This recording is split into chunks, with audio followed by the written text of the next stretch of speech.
Saudara-saudara, hari ini saya ingin mengajak kita untuk boleh mengingat kembali bahwa dalam 1 bulan ini kita ada banyak bicara tentang Alkitab, tentang firman Tuhan, tentang kitab suci. Saudara, minggu pertama saya menyampaikan kepada kita bagaimana kita mengerti kitab suci. Karena ketika kita tidak mengerti kitab suci, seperti murid-murid, kita pun tidak bisa memahami, tidak bisa percaya hal-hal yang di luar nalar kita. Maka kita perlu mengerti kitab suci. Minggu kedua, Bu Pendeta menyampaikan tentang bagaimana kita menjaga kehidupan kita ini dengan kitab suci. Dengan apakah seorang muda menjaga kehidupannya atau kelakuannya tetap bersih? Ya cuma satu. Menjaganya sesuai dengan firman-Mu. Dan besok minggu depan kita mau berbicara bersama-sama, kita mau belajar bersama-sama seperti ada tertulis. Bahwa Yesus memberikan kepada kita juga teladan bagaimana mempergunakan atau memakai kitab suci untuk mengatasi tantangan-tantangan hidup kita. Dan hari ini saya ingin mengajak kita belajar bersama-sama tentang bagaimana kita mengerti dan kita boleh mengalami bahwa kitab suci itu boleh memulihkan kita. Saudara, kalau kita berbicara tentang gereja sekarang, ada banyak hal-hal yang dicari oleh orang-orang yang mengaku diri Kristen. Kriteria-kriteria gereja seperti apa yang dimimpikan, yang diidolakan. Ada banyak orang mencari gereja dan gereja juga menawarkan pembicara yang penuh urapan, ya kan? Pembicara yang karismatik. Karismatik ini bukan denominasi ya, yang berkarisma. Ibadah-ibadah yang disertai dengan pertunjukan kuasa Allah. Dulu pernah ada di layar besar-besar festival kuasa Allah. Mungkin parade kuasa Allah. Oh, ada ibadah-ibadah di sana, nyanyiannya luar biasa. Oh, di sana yang memimpin artis-artis. Ya lupa di sini juga artis tadi itu. Hanya belum publikasi aja kan. Artis-artis juga itu. Saudaraku, apalagi? Wah, tempatnya, ini yang menjadi masalah gereja kita kan. Tempatnya di mall. Parkirnya luas. Ada banyak orang memimpikan gereja-gereja yang seperti itu. Ya, ngapain di Jakarta Pusat itu nggak enak mah. Enak di sana. Atau ada lagi tawaran-tawaran yang sifatnya duniawi. Menyangkut makanan. Di sana kalau ibadah itu selesai ibadah ada makan loh. Ya. Ada makan, ada snack gratis. Di sana ada antar jemput. Ruangannya ber-AC dingin, nggak suka kipas-kipas di gereja. Kadang-kadang ibadah situ ada souvenir, ada door prize. Ya, iseng-iseng berhadiah. Di sana kalau ibadah itu, ada loh gereja yang tidak memungut kantong persembahan. Persembahannya di depan, jadi nggak usah diedarin. Jadi nggak usah malu-malu. Gereja sana mengajarkan tidak memberi perpuluhan. Ada banyak mencoba untuk diiklankan gereja-gereja supaya kita tertarik. Tapi apakah memang gereja seperti itu yang saya dan saudara butuhkan? Apakah gereja seperti itu yang saya dan saudara butuhkan? Saudara, hari ini saya ingin mengajak kita melihat satu kisah di dalam perjanjian lama, dalam kitab Nehemia. Saya sudah coba berkali-kali baca, saya ingin baca beberapa ayat saja, tapi kayaknya nggak pas kalau nggak dibaca semuanya. Jadi kayaknya hari ini saya khotbah paling panjang ya membacanya. Ya kalau udah membacanya panjang biasanya khotbahnya pendek. Jadi jangan khawatir ya, karena membacanya sudah panjang. Pasti pendek khotbahnya kan? Ya kita akan membaca secara bergantian supaya kita bisa mengikuti alur ceritanya. Saya ingin Bapak Ibu ketika membaca, Bapak Ibu bukan hanya membaca. Tapi coba selami cerita ini, kisah ini. Kisah ini sangat menarik saudara, berkaitan dengan Alkitab. Mari kita membuka Nehemia pasal 8, kita akan membaca bergantian ayat 1 sampai dengan ayat yang ke-19. Saya akan mulai ayat yang pertama, nanti Bapak Ibu ayat yang kedua dan berikutnya ya. Ketika tiba bulan yang ke-7, sedang orang Israel telah menetap di kota-kotanya, maka serentak berkumpullah seluruh rakyat di halaman di depan pintu gerbang air. Mereka meminta kepada Ezra ahli kitab itu supaya ia membawa kitab Taurat Musa yakni kitab hukum yang diberikan Tuhan kepada Israel. Lalu pada hari pertama bulan yang ke-7 itu Imam Ezra membawa kitab Taurat itu ke hadapan jemaah, yakni baik laki-laki maupun perempuan dan setiap orang yang dapat mengerti, ada yang dapat mendengar dan mengerti. Ia membacakan beberapa bagian daripada kitab itu di halaman di depan pintu gerbang air dari pagi sampai tengah hari di hadapan laki-laki dan perempuan dan semua orang yang dapat mengerti. Dengan penuh perhatian seluruh umat mendengarkan pembacaan kitab Taurat itu. Ezra ahli kitab itu berdiri di atas mimbar kayu yang dibuat untuk peristiwa itu. Di sisinya sebelah kanan berdiri Matika, Sema, Anaya, Uriah, Hilkia, dan Maasea. Sedang di sebelah kiri berdiri Pedaya, Misael, Malkia, Hasum, Hasbadana, Zakaria, dan Mesulam. Ezra membuka kitab itu di depan mata seluruh umat, karena ia berdiri lebih tinggi dari semua orang itu. Pada waktu ia membuka kitab itu, semua orang bangkit berdiri. Lalu Ezra memuji Tuhan Allah yang maha besar dan semua orang menyambut dengan amin, amin. Sambil mengangkat tangan kemudian mereka berlutut dan sujud menyembah kepada Tuhan dengan muka sampai ke tanah. Juga Yesua, Bani Serebia, Yamin, Akub, Sabetai, Hodia, Maasea, Kelita, Azalia, Yozabat, Hanan, Pelaya yang adalah orang-orang Lewi, mengajarkan Taurat itu kepada orang-orang itu, sementara orang-orang itu berdiri di tempatnya. Bagian-bagian daripada kitab itu, yakni Taurat Allah, dibacakan dengan jelas, dengan diberi keterangan-keterangan sehingga pembacaan dimengerti.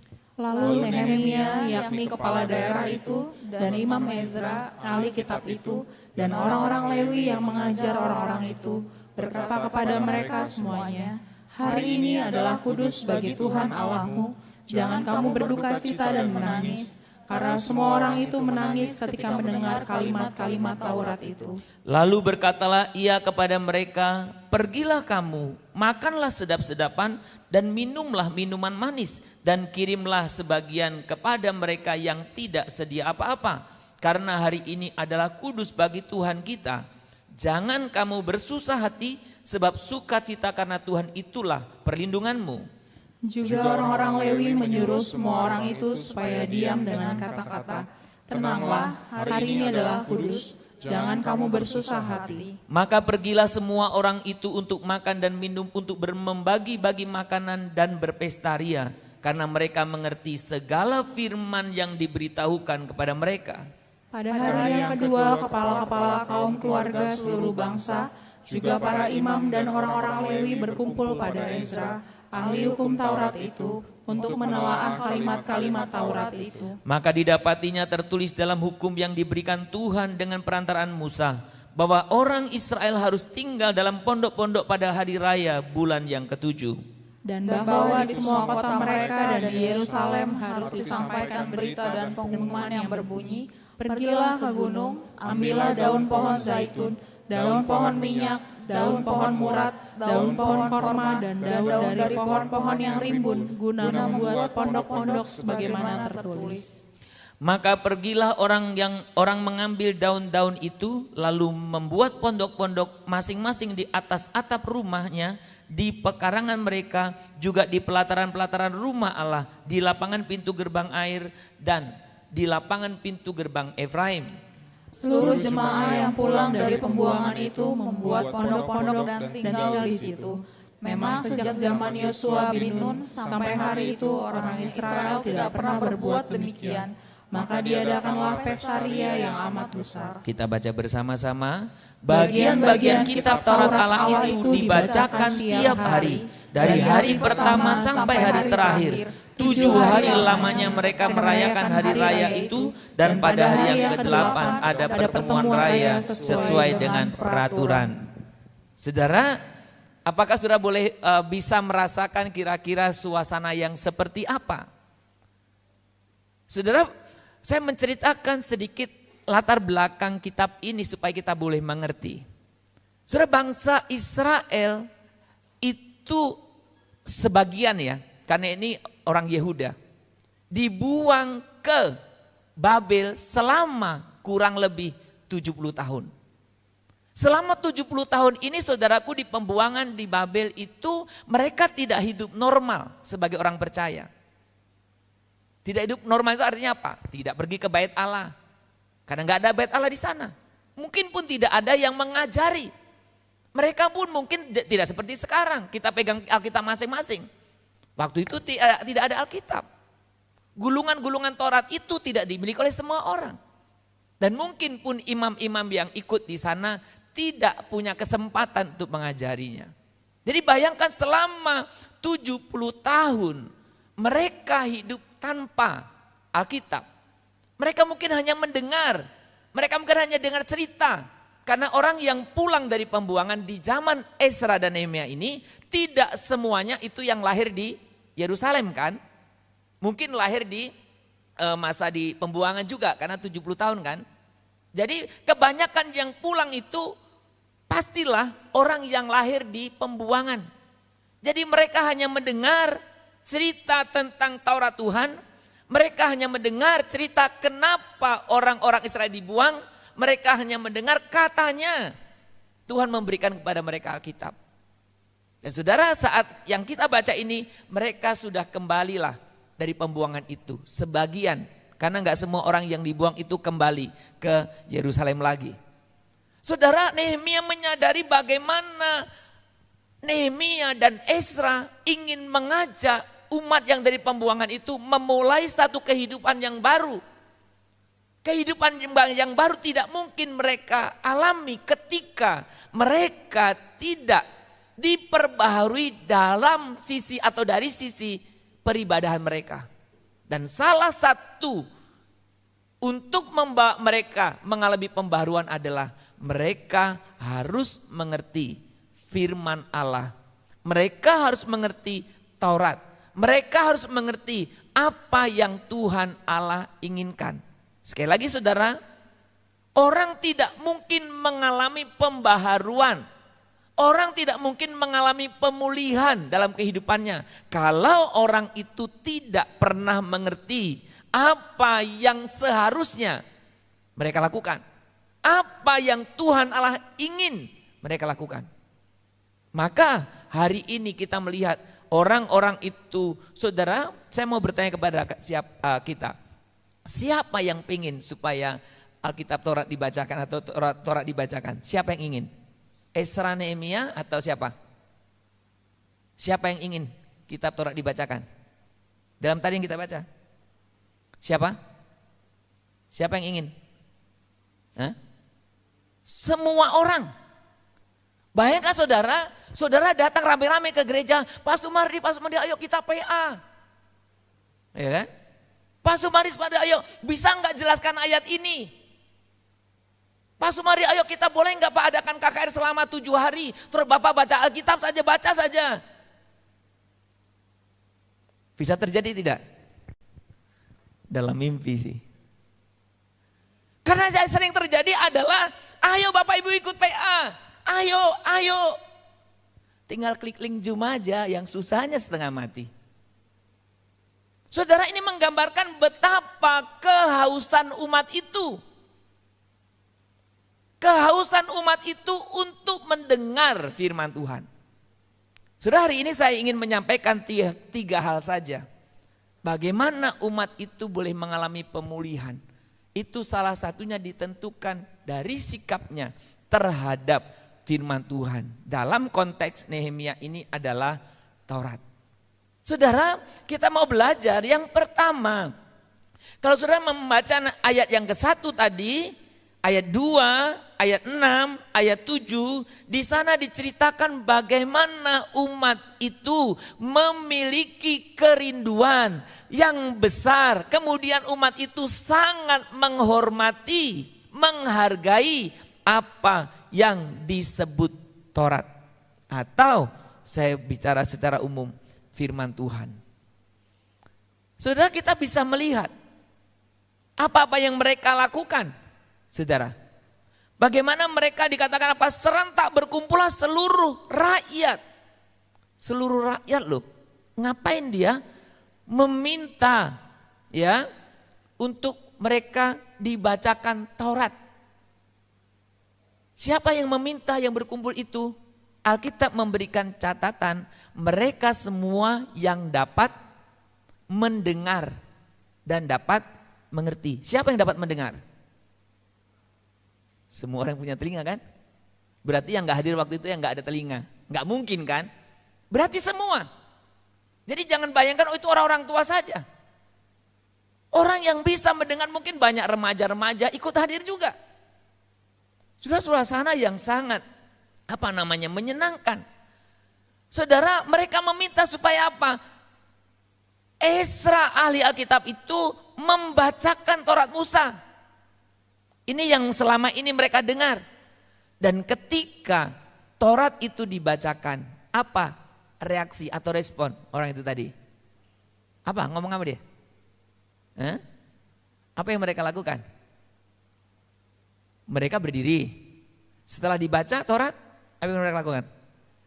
Amin, amin. Enggak sungguh ditanya, ada amin? Ada Pak lagi jualan.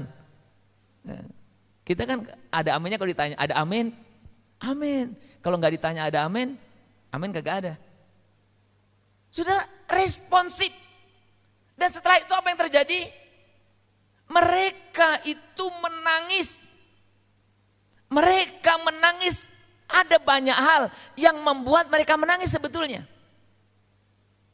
Yang pertama, karena bayangkan tadi 70 tahun mereka cuma mendengar. Katanya punya Taurat. 70 tahun mereka cuma mendengar cerita dari orang lain. Yang kedua, kenapa mereka menangis? Mereka menyadari, oh ternyata kami itu dibuang selama 70 tahun karena ketidaksetiaan kami mengikuti firman Tuhan. Saudara, orang kalau menyadari kesalahannya, dosanya kan pasti menangis kan? Ya, soal nangisannya kencang atau pelan itu relatif kan? Tapi kesadaran itu membuat kita menangis kan? Saudaraku. Kemudian kenapa mereka menangis? Saudara, mereka mengucap syukur, mereka kagum, mereka takjub betapa Taurat atau firman Tuhan itu begitu luar biasa dan hari ini mereka mendengarnya. Surat gambaran ini memberikan satu informasi buat kita. Betapa orang-orang Yehuda, orang-orang Israel atau umat Allah di Yehuda itu, saudara, bagaimana mereka kenal akan Taurat itu jadinya. Tahu akan Taurat itu dan percaya. Saudara, saya ingin kita melihat tayangan yang kecil ini, tayangan video klip singkat. Boleh dibukakan?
Benar atau tidak ya?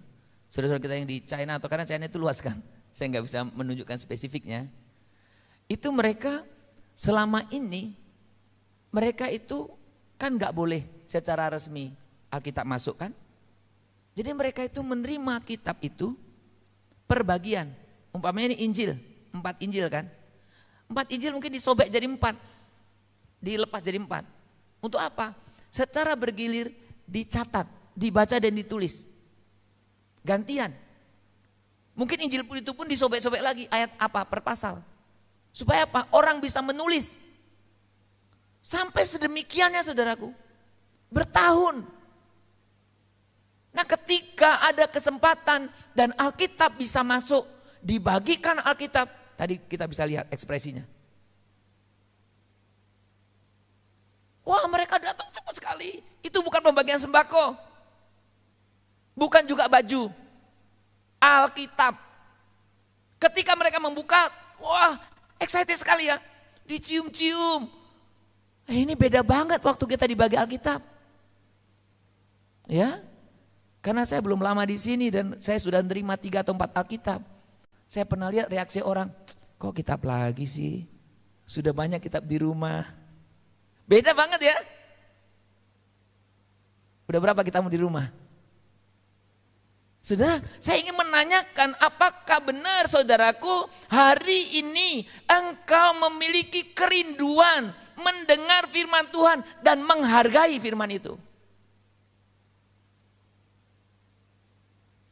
Saudara, salah satu kisah di dalam Alkitab kita, Maria, saudaranya Marta, bukan ibu Marta ya.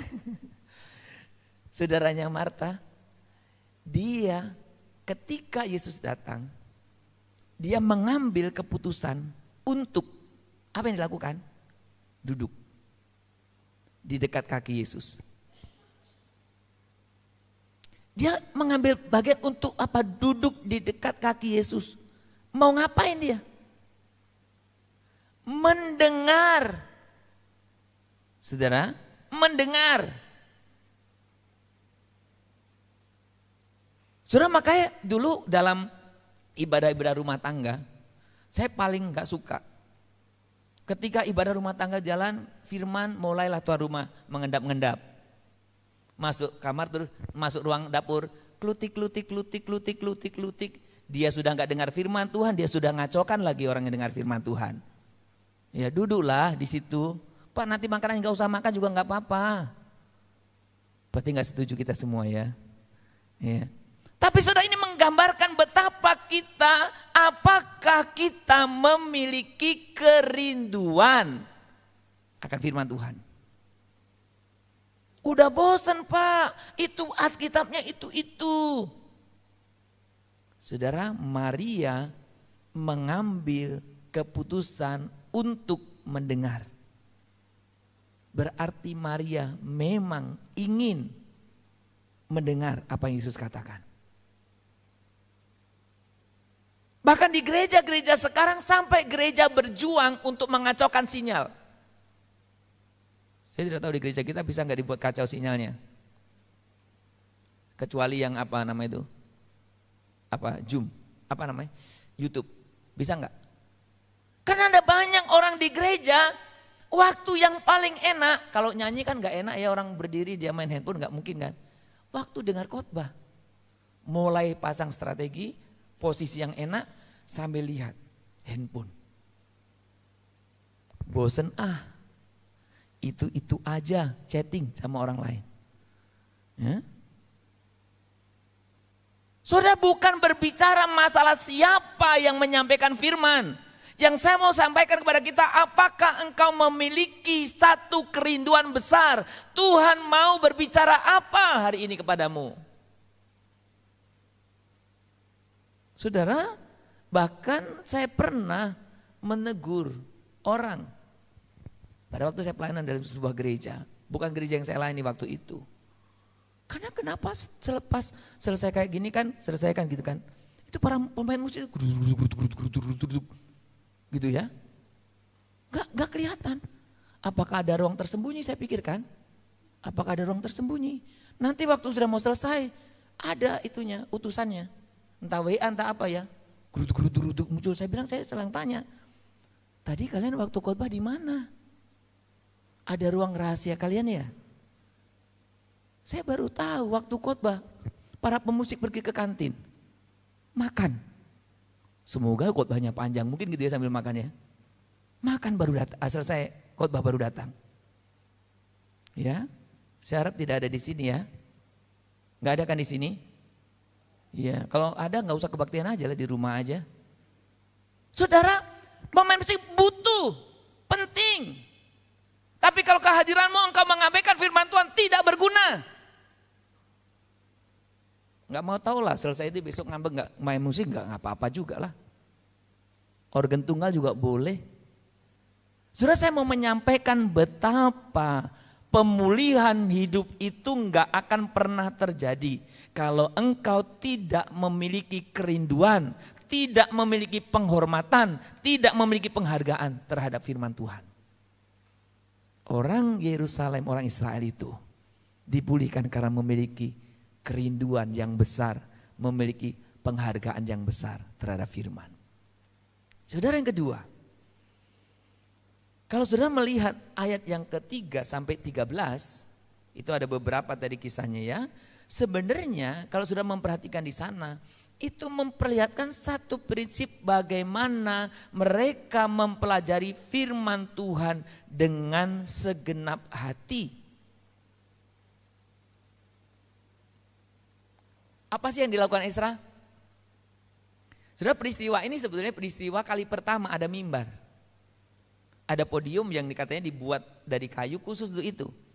Itulah kali pertama di Alkitab ada istilah mimbar itu, pulpit itu. Itu pertama kali. Dan Ezra itu membacakan. Kemudian memberikan penjelasan. Jadi bukan khotbah yang berapi-api, saudara, bukan. Menjelaskan, membaca, menjelaskan saja. Saudara, ini dilakukan sepanjang hari. Memang ada informasi sampai siang, tengah hari karena mereka makan. Taruhlah tengah hari. Tapi sebenarnya ini ada yang menduga itu sepanjang hari. Tidak ada puji-pujian penyembahan. Enggak ada kesaksian artis. Enggak ada. Suasana jangan bayangkan di ruang ber-AC. Enggak. Panas. Ya, mungkin kipasnya enggak pakai kertas, sekarang enggak ada kan. Pakai daun. Berapa hari saudara dibaca? 7. Mau berani Anda? Saya tantang 7 hari. Saya ajari firman Tuhan. Saya siapkan pun materinya. Pakai PPT pun. 7 hari mau? Seperti blog teaching. Hari apa ya? Mungkin hari pertama datang. Enggak, saya hari kelima saja. Saudara, mereka mempelajari Alkitab itu dengan segenap hati. Di kampus kami sampai hari ini tradisi itu tetap ada. Ya, memang itu tradisi yang bukan dibuat oleh kampus secara ofisial. Ada salah satu dosen, ya, Bapak Ibu rohani saya itu menggerakkan untuk membaca Alkitab. Jadi setiap masa passion itu kami ada puasa, doa dan baca Alkitab. Saudara, sekalipun di situ sekolah teologi ya, ternyata enggak semua mahasiswa teologi itu mau. Enggak semua orang, ya, hanya segelintir orang yang mau ikut. Karena ini bukan resmi dari sekolah ya, hanya segelintir orang yang mau ikut. Yang lain yang enggak ikut ngomongnya apa? Itu orang-orang Farisi itu, enggak tahu siapa yang Farisi, enggak tahu siapa yang Farisi. Yang ikut 2 puasa baca Alkitab atau yang ngomentari itu. Tapi itu fakta. Namanya sekolah teologi ya. Tapi ketika diajak mempelajari Alkitab dengan sungguh-sungguh pakai momen masa passion itu, doa puasa baca Alkitab, enggak ada yang tertarik. Aneh kan? Oh, mungkin dalam hati bergumam, iya Pak, mahasiswa teologi aja enggak tertarik apalagi kami. Justru saya ingin mengajak kita, ini tantangan orang percaya. Sekarang semakin nyata, kenapa? Ada banyak orang-orang yang memahami, bahkan jauh melebihi kita memahami tentang Alkitab. Kalau orang yang tidak percaya Tuhan memahami Alkitab untuk apa? Untuk mencari kesalahannya. Nah, saudara yang percaya tapi nggak memahami Alkitab, saudara paling gampang disesatkan. Maka saudara sampai kemarin di kelas teologi ya, saya itu Tuhan apa ya? Saya melihat begitu banyak, saya terbeban untuk membawakan bagaimana kita percaya kepada Alkitab. Tapi ya sama dengan pembinaan-pembinaan yang lain. Kayaknya sedikit yang tertarik. Saya nggak tahu apa sih membuat kita tertarik. Saya kadang bergumul panjang, Tuhan mau apa ya, siapkannya juga lama. Ya, orang yang di tempat lain saya WA, mereka datang duluan. Kita datangan last minute, udah mau tutup baru datang. Ya, itu pun enggak banyak. Tuhan bagaimana saya bisa mengajar jemaat ini? Oh mungkin kita sebagian menjawab, Pak kami kan apa namanya itu homeschooling. Belajar di rumah masing-masing.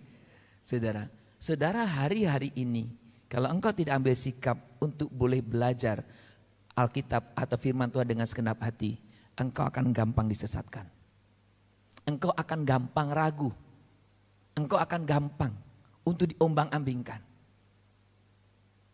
Dan saya dan saudara, ketika kita tidak sungguh-sungguh mempelajari kitab suci, maka hidup saya dan saudara tidak pernah memperlihatkan perubahan. Saudara, perhatikan di sana Esra membacakan dari pagi hingga tengah hari, mereka penuh perhatian mendengarnya, ya kan? Mengajarkan Taurat hingga dimengerti. Ketika mereka mendengar, ya, mereka berduka cita, menangis. Ya, menangis.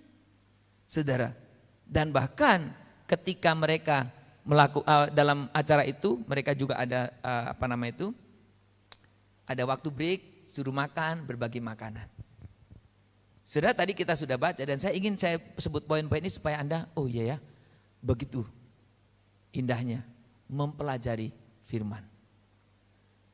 Saudara, saya sengaja pilih gambar-gambar itu. Kapan sih biasanya orang di gereja ngantuk? Waktu khotbah kan? Waktu khotbah. Makanya di gereja udah ada tempat masing-masing itu. Karena sudah disitulah PW-nya. Ya. Kalau khotbah mulai bergeser dan posisinya, saya kadang berpikir loh di gereja mungkin perlu dibuat kursi yang bisa naik turun. Waktu turun gitu, wah tidur ya. Ya.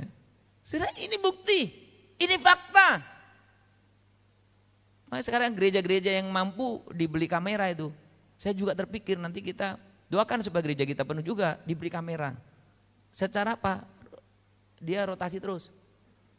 Jadi ketahuan tuh siapa yang ngantuk, siapa yang kelihatan tuh, ya kan?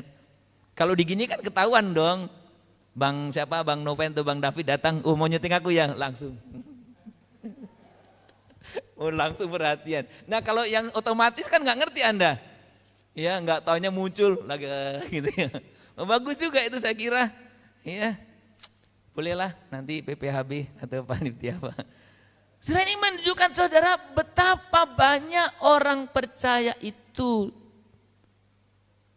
tidak memiliki kerinduan untuk menggali Alkitab dengan sepenuh hati.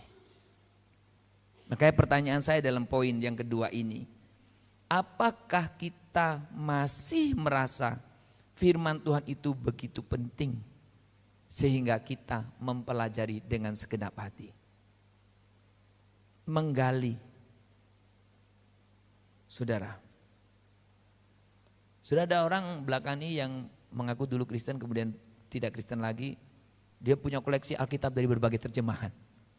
Saya bilang hebat kali ini. Tapi persoalannya dia tidak percaya Tuhan. Malah mereka punya banyak. Nah kita orang Kristen, Pak saya pokoknya percaya saja, ya dan amin. Apa yang kamu iyai dan yang aminin? Ayo. Di kelas pendalaman Alkitab, saya berikan beberapa model sekarang. Ya. Saya mungkin ada 2-3 model yang saya coba berikan. Karena pendalaman Alkitab yang saya ingin sampaikan kepada kita itu memberikan contoh supaya Anda bisa mengerjakannya sendiri. Anda bisa melakukannya sendiri. Makanya saya coba berikan contoh-contoh yang mudah, yang sederhana. Ayo bagaimana menggali, lakukan sendiri. Saudara, jadi mari kita menggali Alkitab dengan segenap hati kita. Dan bagaimana orang Israel itu bisa mengalami pemulihan ketika setelah mereka kembali. Saudara, yang ketiga Kalau sudah membaca 14 sampai dengan 19. Karena kan tadinya menangis, tadinya apa, kemudian Ezra ingatkan. Enggak, hari ini hari sukacita. Ya, kalau saudara memperhatikan ayat yang ke-14 sampai dengan 19. Di sana kita melihat bagaimana orang-orang itu menerapkan firman Tuhan dalam kehidupan mereka. Ayat yang ke-19 tadi dikatakan apa? Bagian-bagian kitab Taurat Allah itu dibacakan tiap hari. Dari hari pertama sampai hari terakhir. Dan sebelumnya sudah bisa melihat bagaimana mereka melakukan apa yang Tuhan inginkan. Termasuk karena waktu itu firman mengatakan sesuai apa merayakan hari pondok daun ya. Jadi dibuatlah pondok-pondok, dia lakukan. Ya, mereka berpesta, mereka merayakan itu. Saudara, ketika kita berbicara tentang mentaati, banyak orang tekun menggali Alkitab. Banyak sebenarnya. Tapi saudara, satu hal yang kita lakukan, kita bukan hanya menggali Alkitab. Kita bukan hanya meneliti Alkitab. Tapi biarkan Alkitab itu menggali hidupmu. Alkitab itu meneliti hidupmu. Jadikan seperti dalam Ibrani itu, Alkitab itu, firman Allah itu pedang bermata dua. Artinya bisa membersihkan dirimu. Tidak ada satupun yang terlewat. Saudara, makanya ketika kita membaca firman, jangan kita hanya meneliti firman itu, tapi biarkan firman itu meneliti hidupmu. Saudara, menelaah Alkitab atau kalimat-kalimat dalam konteks itu kalimat-kalimat Taurat ya. Mereka mengerti tentang hukum pondok daun di dalam masa itu ya. Mereka juga melakukan apa yang diperintahkan, dan kalau kita lihat di sana tadi diinformasikan 7 hari mereka mempelajari Taurat dan mereka merayakannya ya sesuai dengan apa yang dikatakan. Jadi sesuai aturan. Jadi Alkitab yang kita pelajari itu, firman Allah yang kita pelajari itu, kita lakukan dengan segenap hati. Saya paling senang itu membaca di dalam Kisah Rasul 17 ayat 11 ini. Saya senang sekali membacanya. Yuk kita baca bersama-sama. Orang-orang Yahudi di kota itu lebih baik hatinya daripada, karena mereka menerima firman itu dengan segala kerelaan hati, dan setiap hari mereka menyelidiki kitab suci untuk mengetahui apakah semuanya itu benar demikian.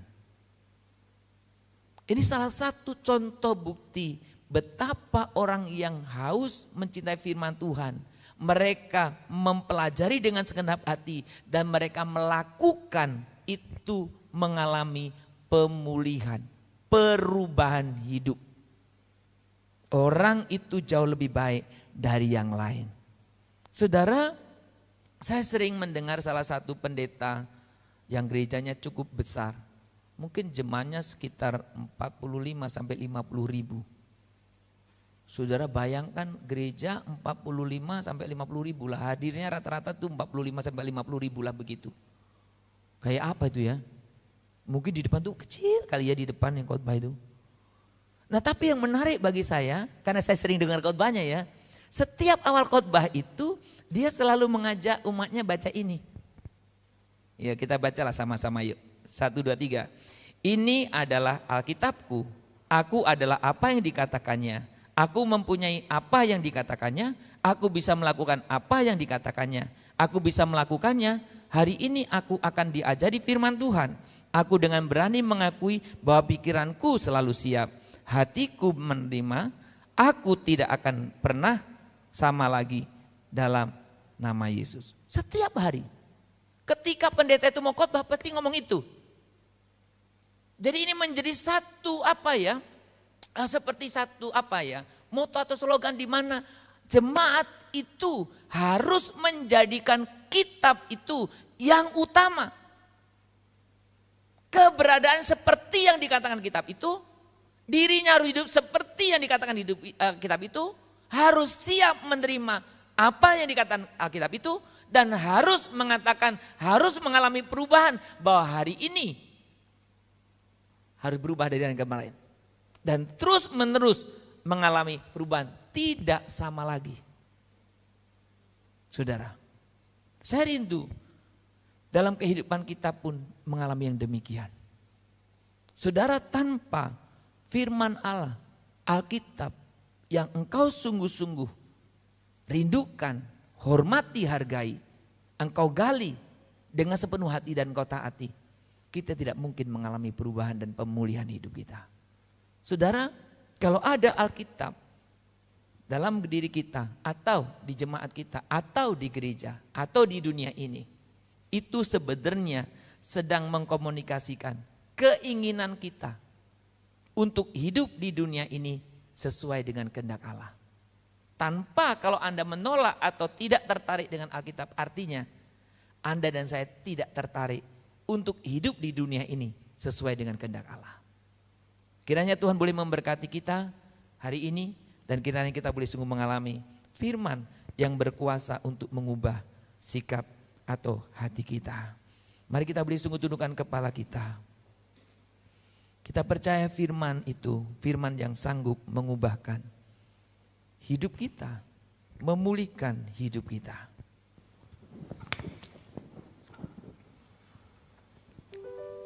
Mari kita datang kepada Tuhan.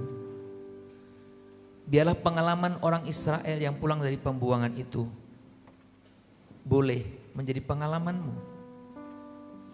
Engkau merindukan, engkau menghargai firman Tuhan.